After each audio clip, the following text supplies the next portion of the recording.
Ate Jules? Ate Jules? Ate Julia? Ate Julia? Welcome to Pebbles Online! 5, 4, 3, 2,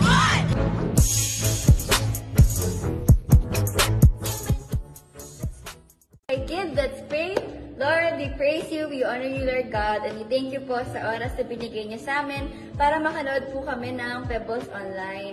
And right now, I pray, Lord, na lahat po ng tinuro sa amin sa story time, na talagang ma-apply po namin ito sa buhay namin and maalala po namin ito, Lord God. And I pray, Lord God, na sa lahat po ng pupuntahan namin, sa lahat ng gagawin namin, naway mag-glorify ka po namin, Lord God, and maalala po namin yung lesson namin today. And I pray, Lord God, na tulungan niyo rin po kami for this week, Lord God, na kami po ay may school, or kung kami po ay nasa bahay lang, I pray, Lord God, na tulungan niyo po kami na maging obedient sa aming mga magulang, sa aming mga kapatid, Lord God.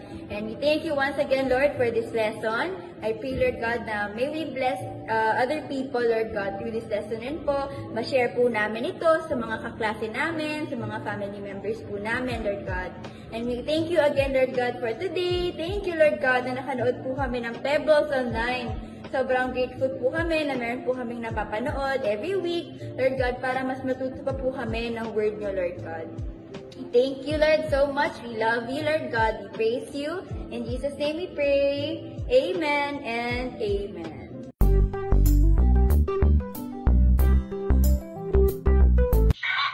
Boy, am I glad to see you. Howdy, partner. My name's Sheriff Woody. I'd like to join your posse, boys, but first I'm going to sing a little song.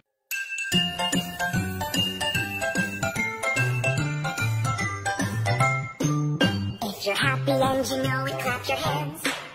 If you're happy and you know it, clap your hands. If you're happy and you know it, then your face will surely show it. If you're happy and you know it, clap your hands.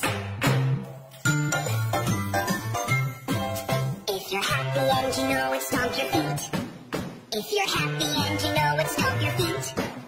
If you're happy and you know it, then your face will surely show it. If you're happy and you know it, stomp your feet.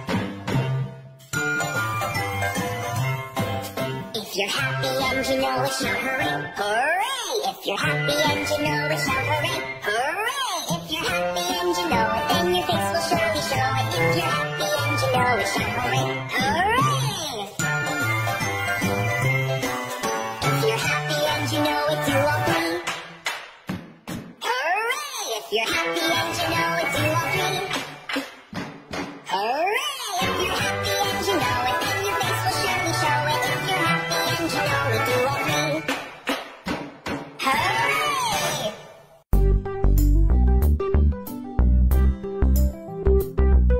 Hi kids!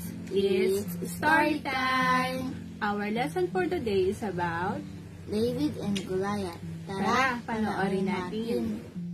One day, David had to leave his sheep. He was going to see his brothers. They were soldiers in the king's army, and he was taking food to them. David saw that all the king's soldiers were too scared to fight a big man called Goliath. "Don't be scared," David said. "God is bigger than Goliath." David went to see the king. "I will fight Goliath," he said. "God help me to fight a hungry lion and a hungry bear. God will help me to win." The king wanted David to wear his armor, but it was too big. "I can wear this," he said. "I only know how to throw stones in my sling." Goliath did not want to fight a young boy. David found 5 round stones. He prayed and asked God to help him to be brave, then twirled his sling around over his head. He let a stone fly from his sling, and the stone hit Goliath and knocked him flat. Everyone cheered. David prayed, Thank you, God, for helping me to be brave. David sang a song to God. When I am afraid, I will trust in you. So kids, anong natutunan nyo sa story ni David and Goliath? Ate Pao, anong natutunan mo? Na palagi mag-trust kay God at mag-pray. Yes, katulad ni David, kahit na young boy siya, kahit na kung titingnan na mas maliit siya kay Goliath, natalo niya pa rin si Goliath kasi nag-trust siya kay God. At ganun din sa buhay natin. Kahit na gaanong kalaki ang problema natin na pinagdadaanan sa buhay, ipapanalo tayo ni God. Basta magtiwala lang tayo sa Kanya at mag-pray. Okay kids, yun lang. Bye!